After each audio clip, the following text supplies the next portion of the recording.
હક્કી આવાજ ન્યૂઝ ચેનલમાં આપનું સ્વાગત છે। ડભોઈ સ્ટેટ હાઈવે પર વૃક્ષારોપણના મોટા પાયે ભ્રષ્ટાચારની બૂમ। ₹20 લાખનું પાણી ક્યાં ગયું? પ્રવાસીઓની સુવિધા માટેના લાખોના રોપા મોજતના અભાવે સુકાઈ ગયા।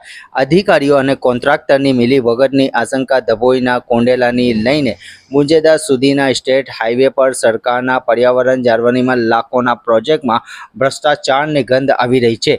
સ્ટેચ્યુ ઓફ યુનિટી તરફ જતા પ્રવાસીઓને આહલાદક અનુભવ મળે તે હેતુથી રોપવામાં આવેલા હજારો રોપા આજે કોન્ટ્રાક્ટરોની બેદરકારીના કારણે નષ્ટ થઈ ગયા છે।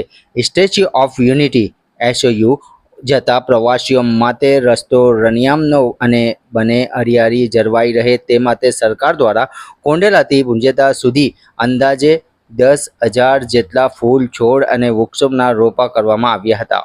રિપોર્ટ રફીક મંસૂરી।